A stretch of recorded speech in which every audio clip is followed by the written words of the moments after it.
Greetings all who are here for the disintegrating of the veil.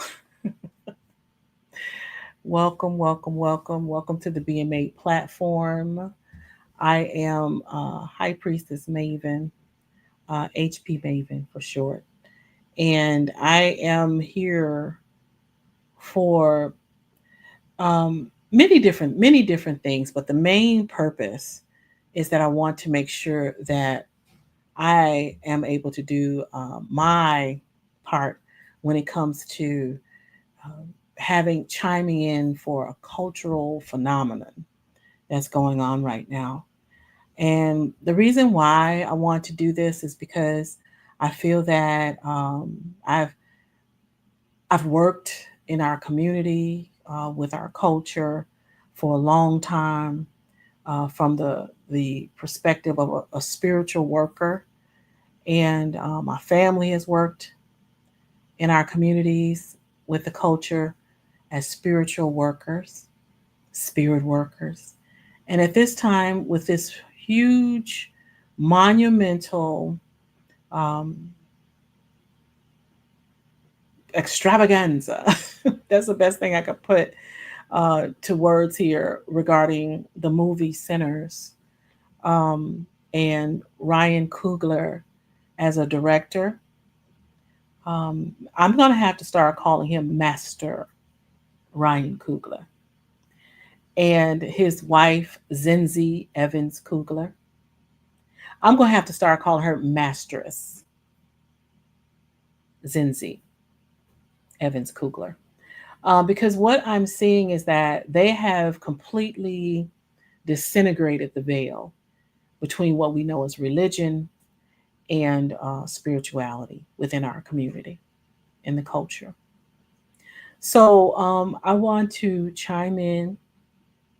I've seen a lot of uh, videos that express how people are feeling about the movie, and they're giving their reviews and their recap regarding what they felt about the movie from a societal standpoint, a social standpoint, a political standpoint, uh, from I guess, the movie itself, the cinematic brilliance that it is. They're giving their feedback on the film that it was filmed on, and so on and so forth. The music, of course, the actors and actresses.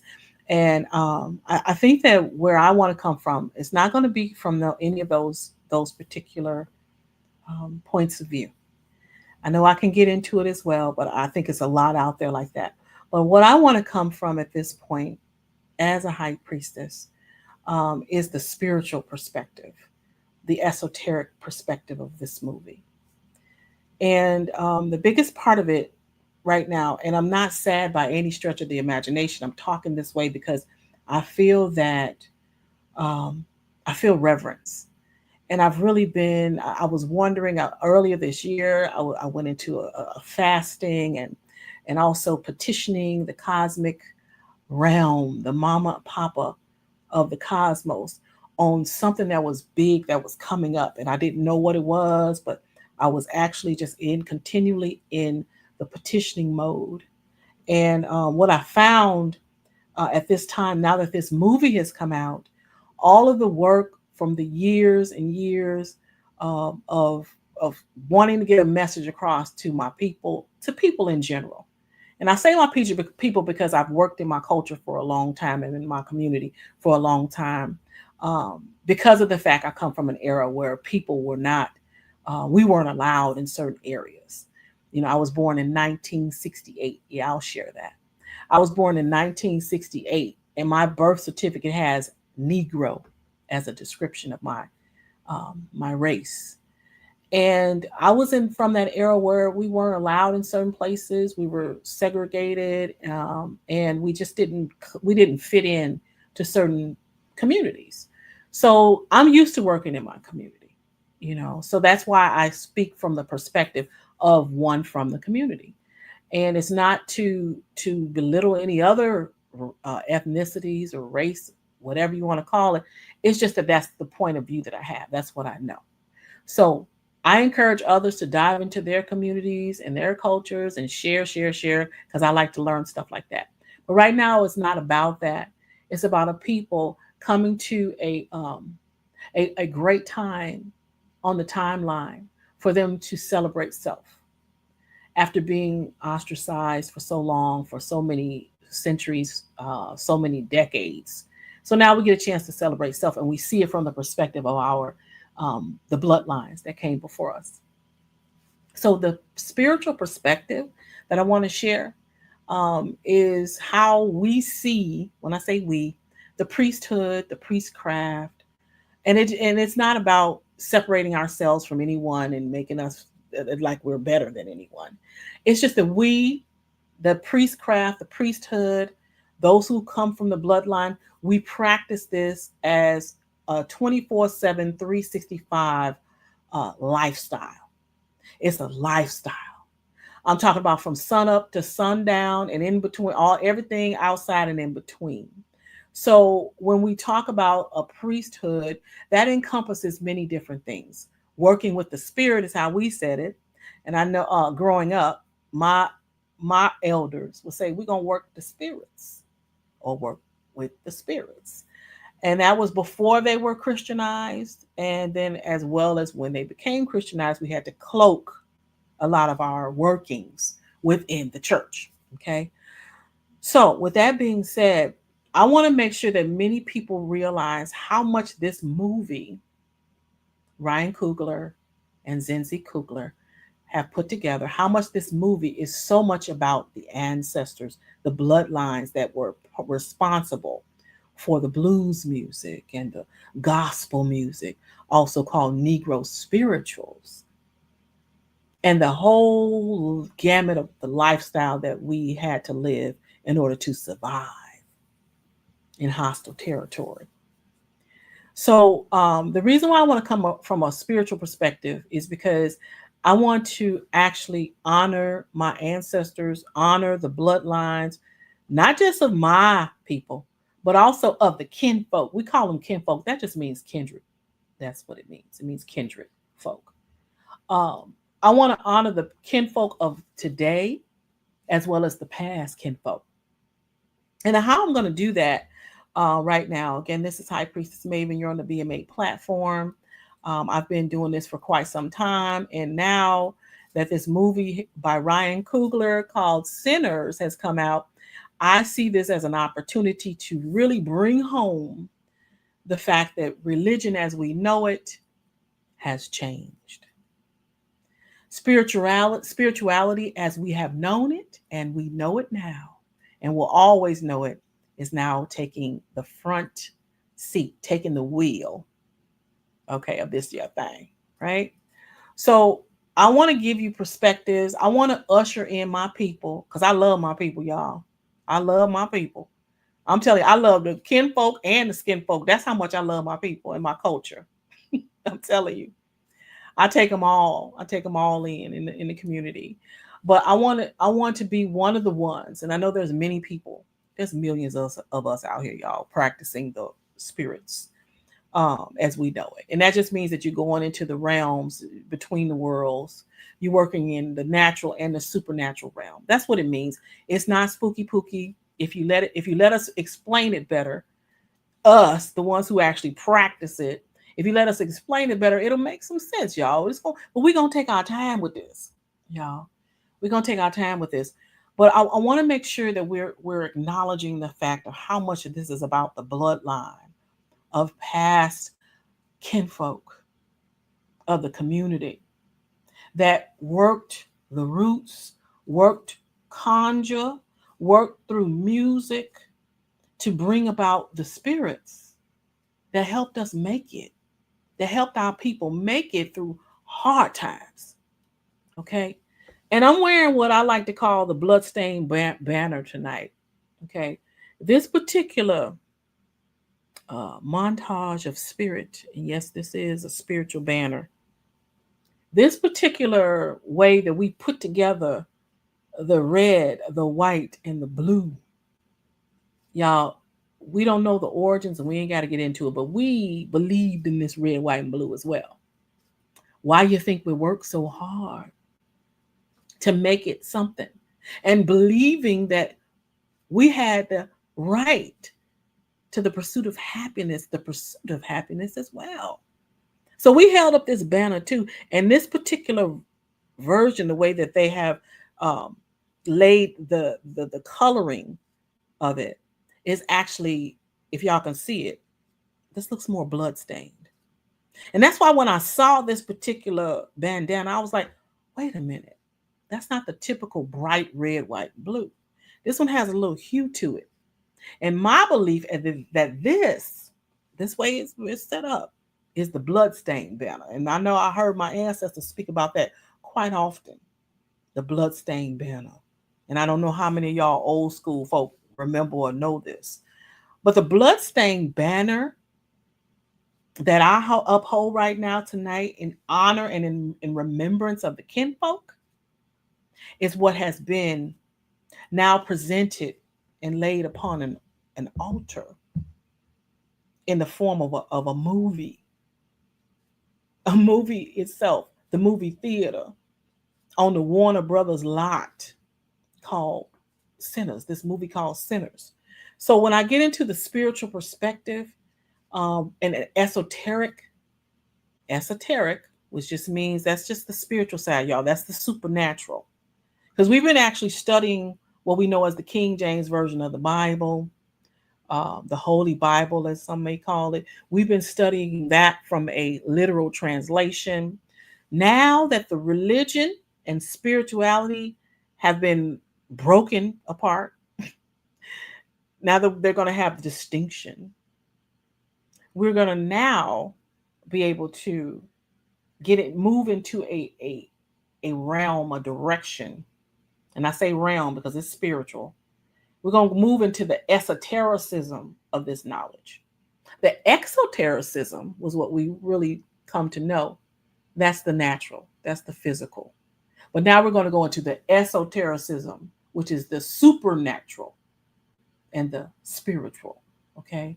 So that I want to usher my people into that. And I actually want to usher the world into it, because to be honest with you, if everybody gets it from the perspective of the actual practicers, the ones who are the practitioners, if everybody gets it, or at least attempts to get it, I feel we can live in maybe some more harmony. I don't know. We're going to try.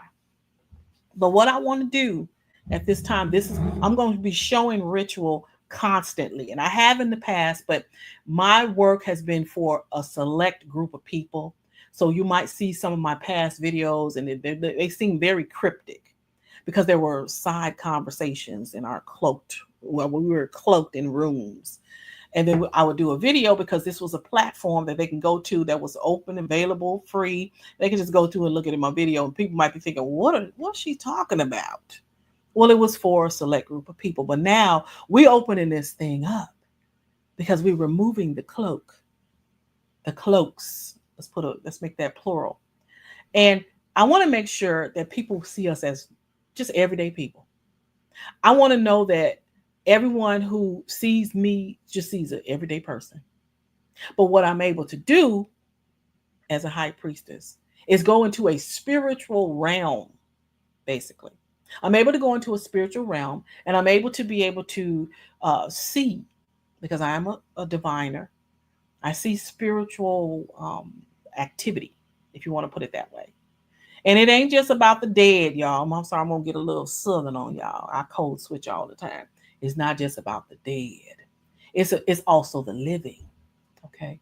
So I know that people put that stigma on it. Oh, they talking to the dead people. I mean, that's people gonna hate. Folks gonna hate, and that's just how it goes. I mean, I don't have control about that. With that of that, I tell you, one thing that will drive you mad is trying to control what you can't control. So when people think that, I'm gonna tell you the truth from my perspective. And if you don't get it, well, hey, maybe one day you will get it. That's how I look at it. But it's not about talking to the dead. It's also about talking to the living. That is the spirit realm that we work in. Okay. And I know we're supposed to say unalive, so I hope this doesn't get flagged. But here we go. Let's get into a ritual. I want to show a ritual. And it's important that I actually bring in this picture here. This particular picture is a picture of our ancestors and past kinfolk. This is New Orleans, 1965. This is the Mardi Gras, Mardi or Fête Mardi. Fête Mardi just means a party. So fête like festival, carnival. That's what they call it in the Caribbean. Mardi is for Tuesday in Creole. It's the language of my ancestors. Um, it's a Latin-based language, actually, y'all. It's more of a Caribbean way of speaking. Some people call it pidgin, whatever. It's just a type of French or it's one of the Romance languages, and we won't get into that. Just look up Romance language, and it'll somewhat probably come home for you. But that's the gist of it. Fit Madi, okay? And this particular picture is so important right now because I'm going to pour out a libation, and it's not just that particular group of our ancestors that I'm pouring out libation for. I'm pouring it out for the cosmic realm in general, past, present, and future. So the way we work this particular right tool, we call it right tool or spiritual working, is how we put it when you're speaking about hoodoo, Southern hoodoo, or Louisiana voodoo. We actually take, in this case, it's just clear water. And I've used the symbol, okay, y'all, I've used the symbol of the lion, okay? And I'm not going to get into the meaning of that particular zodiacal sign at this time. And it also says royal prestige, because this is about a cosmic royal family, right? And this is what we've seen for, well, decades, centuries, and thousands of years, okay? I'm just going to put it that way. And what you would do with this particular water that has been presented to the ancestors, the kinfolk, okay, um, on the cosmogram, what people see as a cross is actually a cosmogram as well. For that's talking about our all the way back to the grandmother land. I call it the grandmother land in Africa, and as well as the Caribbean. They don't talk about our Caribbean too often, and then on into the North American continent, and then globally. Okay, so we're talking about all of the bloodlines because we have reset the timeline, okay, as of this year. And what we do is we take that particular water, in this case, the water of life, and we pour this out to the directions. We actually, and this is going to be a very, very condensed rite tool or ritual. Okay. So we pour that out to the ancestors. We say Ashe. And we're pouring to the directions, the cosmic connection of a royal family and families that have been represented through the bloodstained banner.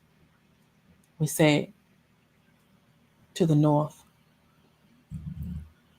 to the south, to the east, to the west. We say Ashe. To water,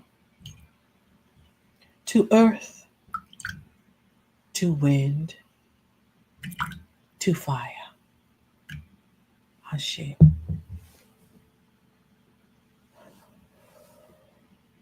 We're going to make sure that we put this in the exact perspective that it needs to be at this time, because we have disintegrated the veil and we're moving from the religious sectors as we've known them. Many people are transitioning over to the spiritual sectors, and this is the cosmic sectors, and we're making sure that they have knowledge and wisdom about what it is that we sell libate. I say sell libate instead of celebrate. So that is a libation ritual, and we say Ashe to the ancestors and to all our kinfolk now, and to everyone who is a part of this at this point on the timeline, who's a part of this particular movement. Let me make sure that I am doing the proper station identification here. You're watching BM8 Platform with High Priestess Maven, HP Maven for short. We're giving a nice review of the movie Sinners, but we are starting this off with ritual like we are used to doing in this community, and we want to make sure that people are able to transition in a manner which is with dignity and as much knowledge as possible. So it's not just me that is out here doing um, the attempt. I'm gonna say attempt only because I don't know how far people have gone with this knowledge. Because I see a lot of people who know a lot of stuff. I'm telling you, it is so many people out here who really already know so many things. I'm telling you. So I'm saying I'm going to attempt, but I'm like, I think that people already know. I'm attempting something that, you know, how you do something that's already, oh, we already did that. We already know that. But we're going to see what's going to happen. Let me get my glasses on because I want to make sure that everything that is done right now is done in a sequence, right? And this particular movie, first of all, this is a series. It's called Sinners Uncloaked with HP Maven. I even have a theme song called HP Maven Crossroads Blues, y'all. And I want to play that for y'all because this is real for me. Because I have been working the spirits for a long time, and I got something to share with y'all. And it's not going to be too long because we're going to do this in segments. I want to share with y'all, first of all, that I loved the movie. And again, I'm going to start saying Master Ryan Coogler and Mistress Zinzi Evans-Coogler. Of course, Master Ryan Coogler is the director of the movie Sinners, and his lovely wife, Zinzi Evans-Coogler, is the producer of the movie Sinners on the Warner Brothers lot. And I want to make sure that I'm continuing to repeat that because of the fact that this movie, done on 70 millimeter film, is now etched and ingrained and placed into the Akashic records. And anything that gives you this particular movement like this, I'm going to go ahead and show the ancestors a bit more here while I'm saying this. Because anything that helps you to get into a perspective of family and kinfolk like this movie, especially kinfolk who then raised up the bloodstained banner, as I mentioned, this is a movement. It really is. And then I know that a lot of people are giving different perspectives of it, but the basic perspective I want to make sure that we're remembering is that this brings in the reverence of the ancestors that is so needed right now. We need our ancestors and our past kinfolk like not like no other time right now. So this movie coming out at this time is perfect. So I had to pull out libation and bring it here so that I can have this this covering and protection as we go through this, and we are in a position of helping people to really get what's happening. We calling them in, honey. We calling them in like never before because we need that. We need that, and I won't get it too deeply into that. But I want to say my review of the movie. The first thing I want to say is I loved it. I love this movie. I give it a 20 out of 10. And that's because it's 2 times the love, right? 2 times the love. I came in peace. I come in peace because I don't want to step on any toes. But I will say this. The religion that we have known for a long time, we cloaked ourselves. And I say we, I'm talking about the priestcraft, those who are considered to be preachers and evangelists within the Black church. We have different types of ways in which we acknowledge the Black church. We call it either the denominations, rather. We acknowledge the denominations. It can either be the Southern Baptist Church, because we're talking about a movie that was based in the South. It can be the Pentecostal movement or Holiness movement, the Church of God in Christ, AME, African Methodist Episcopal. Episcopal Church. It's different ones that are represented, but mostly it's just the kinfolk that's in these particular congregations. So the first thing I want to do with regards to the review is I want to bring us into this particular platform. This is an introduction to Sinners Uncloaked with High Priestess Maven, and I need to give y'all a nice little introduction that gonna bring us home. And again, this is called HP Maven, y'all. It's called HP Maven, Crossroads Blues. So here we go. Let me get into this. Hold on a second. I love this particular setup that I did because I work real hard to make sure that my people, my kinfolk, all my kinfolk, get a chance to see this all that they can when it comes to this movie and our heritage, history, and culture, y'all. So let's get into this. I'm going to have to change it a bit here. Here we go.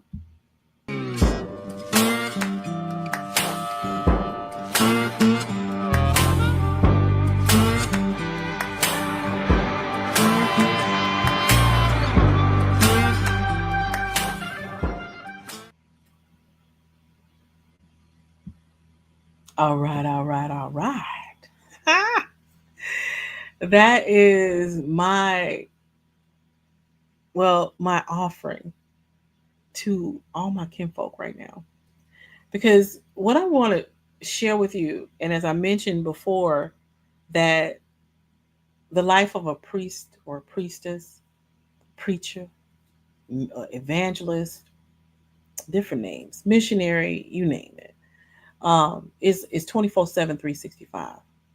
And I feel that the first thing I want to share about this with my review is that I feel that this particular movie helped others to see, literally see, how people like myself, who are seers, who are diviners, see into the spirit realm. So whether y'all knew it or not, this particular movie helped you to become a priest or priestess. And I'm going to share how. This way, the way in which it was shown, especially on the 70 millimeter film, also in the IMAX, the way that Master Ryan Coogler and Mistress Zinzi Evans-Coogler made sure that each of us knew in the culture how to watch it was my testament. It was a testament to making sure that the ancestors and the kinfolk were seen in their full spiritual essence. This particular movie helped you to be able to become a seer. So the way that it was laid out was you were actually seeing the actors. Yes, they were there. But really what was being shown was the spiritual side, not the exoteric, but the esoteric. So that's why it made such a great impact on not just kinfolk, but the world. Because this particular movie was shown from the eyesight or the lens of an actual seer or a diviner. Yes, yes, it was. Especially the scene when Samuel, and I'm going to say that name like that, Samuel, preacher boy, okay? Preacher boy came out in that scene in the Jew joint, and he did that song to wake up the spirits. And that's what you were actually able to see in that particular scene. You became a actual diviner and a seer. This is how people who call themselves a priestess or a priest, this is how we see spirits. So when we're looking at people, we see it in the manner in which everyone was able to experience it within this particular cinematic masterpiece. Whenever you master something, you become a master, right? or a mistress.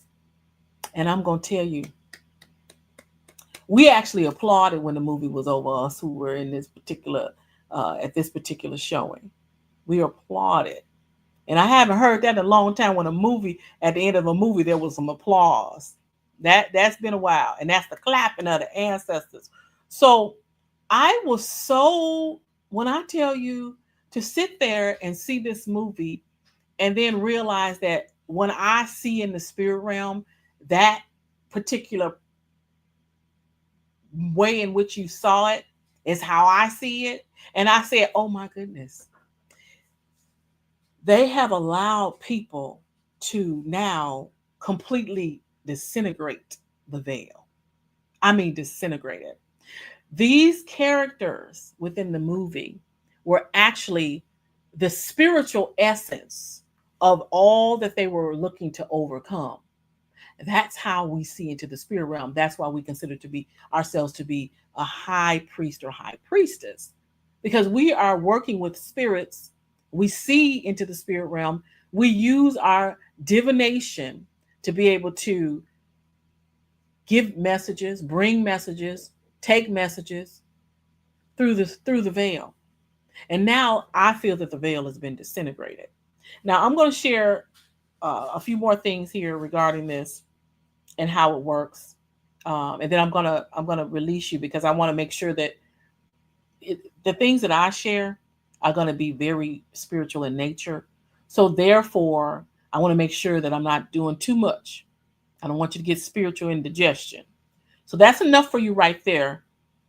That point number one is that you had a chance to see to experience how a seer, a diviner, a person who has divinatory um, gifts, you had a chance to experience how we see in the spirit realm. Okay, that's one golden egg. Yes, I want to be the goose who lays the golden eggs, right? So that's one, right? The next part I want to make sure that you see, and I'm going to say see, as it says in the ancient scriptures, what we call the Holy Bible or the Bible. And I saw, and I saw, because this is a diviner. That's the message. Oh, taste and see. These are spiritual gifts. We'll get into that another time. But the next thing I want you to realize is that Samuel, when he sings and he brings out those spirits, he is in the position of releasing this particular essence so that others can experience it. That's another part of being a diviner, is that when you bring the message back, you also help people to experience it through whatever gift you've been allowed to have. So that's what Samuel was doing. Sammy, or preacher boy. He brought that gift out so that people can disintegrate the veil with him. And each of these characters were walking as spirits. We see them as a physical being, but what the mastery of this particular cinematic piece did was allowed us to see the spirits for who they were. Now, when we get into the brothers, played by Michael B. Jordan, we are looking at those two characters who are actually one. That is why one another golden egg I want to lay for you is the fact that one was named Elijah and Elias, which are one and the same. Those who went to Sunday school would know that those are one and the same. You have a natural and a supernatural that you're working with at all times. So that was one aspect of it. Okay. So Samuel was able to usher in. And if y'all remember, if you remember, if you were paying attention in Bible school or Sunday school, if you remember, Samuel in the Bible was one of the major prophets. And that's why they had to name this particular character Samuel.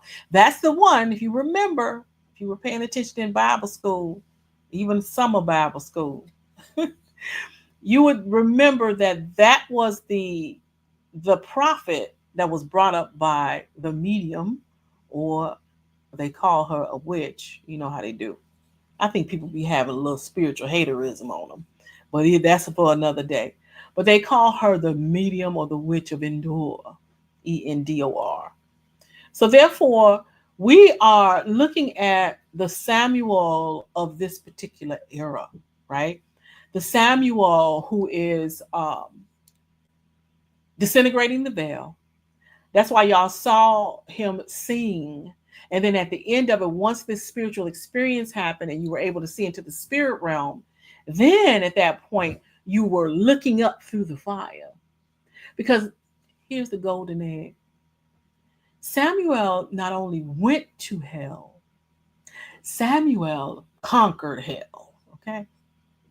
He conquered hell. So that is what you were seeing. That's what you were experiencing. And that's the era that we're in right now. We're conquering hell. And that's why at the end of the movie, spoiler y'all, we see that there was certain spirits that were conquered. Okay. And that's all I have, y'all. That's all I have. I'm going to come back because I don't want to give you too much because I don't want you to get spiritual indigestion. But I will show you this scripture. I'm going to add it up here. Give me a sec. This particular scripture is a scripture that will help you. Give me a second here. Take this off. Remove that. Y'all hanging here with God, Mama. All right. Y'all saw this particular scene that there was a crushing of the head of the serpent. That scripture, as we know it from the King James Bible, comes from Genesis. I'm going to pronounce it like the Creoles. Jean. It's a Creole Jean. Genesis 3:15 talks about the crushing of the head of the serpent. Now you'll see different explanations of it, different advisements of what that means. But in essence, give me just a second here because I want to read it from the actual ancestral Bible here, y'all. You'll see different descriptions of what that means and interpretations. But the main thing that it means in the esoteric community is that it means that you're going to take on that, whatever that beast force is, whatever that beast force is for yourself, you're going to take it on to conquer it. Okay, so that's what Sammy and Elijah and Elias, who we know as Smoke and Stack, the smokestack. That's what they were doing when you see them at the back of the truck. And you'll notice that the head was crushed. He crushed the head of the serpent. So let me get into Genesis 3:15 and read it for the sake of the ancestors and the kinfolk. And I will put enmity between thee and the woman, and between thy seed and her seed. It shall bruise thy head, and thou shalt bruise his heel. Okay, so that's Genesis 3:15. This is the teacher's edition, y'all, so it's a little different. It gives us a little bit more descriptions in here. But I want y'all, we're going to get into that more because I don't want to be on here too long with you. Because like I said, I don't want the spiritual indigestion for my folk. I want to just say that when Sammy goes back to the church at the end and he has the mark on his face and he's holding this spiritual instrument that was able to disintegrate the veil through its music and bringing people into the spiritual alignment. When he comes back, you notice that someone says, Sammy, because he actually conquered. And this is what this is what the message needs to be, is that he conquered this particular beast of self. And the thing about it is that it wasn't about him just going to hell because he was so wrong and all these people were wrong. And they talk about sinners. The sinners aspect of this is anything that is egregious against your soul that keeps you from being your highest self is considered a sin. That's what we know in the community. That's what we know in the spiritual community. So if it keeps you from being your highest version of yourself, whatever that high place is for yourself, then that is a sin because it's an egregious act against the soul that was provided to you in order for you to be all that you can be. So, with that being said, we're going to leave it there. When we hear Sammy at the end, that just means that, yes, Sammy was doing the thing. Sammy had conquered and he had the mark to prove it. So, let me get on through with this and give y'all back to your time to think about these things. This is HP Maven. You're on the BM8 platform. I really hope that this helped many to come into a spiritual perspective of this movie as well. I want to continue to lay the golden eggs for you in this movie. We're going to do it little by little so that we can make sure it permeates and gets into your spirit. All right. So go back, take a look for yourself at Genesis 3:15, um, and make sure that you follow along with those who are here who are wanting to give perspectives of the spiritual aspect, the esoteric aspect of this movie, because it's really monumental for us to continue to move forward in this particular uh, battle. Well, I don't like calling it a battlefield anymore. In this end game, I don't know how many people are familiar with Battlestar Galactica because that's showing my age, but I believe it's now a battle in the stars that's going on. And we have this movie to guide us and usher us into a spiritual side of all that we know when it comes to religion, the actual spiritual side instead of the literal translation. So, thank you so much for coming into this platform, getting more information, being able to work with the spirits as well as we know it.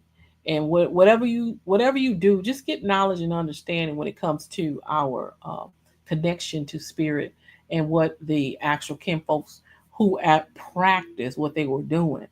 When you go to anyone for information, to me it seems better that you would go to people who actually experienced it, who walked it, who lived it. And as I continue to hold up the bloodstained banner, y'all, I want this to be my uniform at this point. Holding up the bloodstained banner for our people, for the culture, because I present things here about the culture, for the culture, okay, by the culture. Y'all, be good, please. All the best to you in progress. This is High Priestess Maven. I'm going to sign us off with the High Priestess Crossroads Blues, y'all. Please, please get your pure spiritual perspectives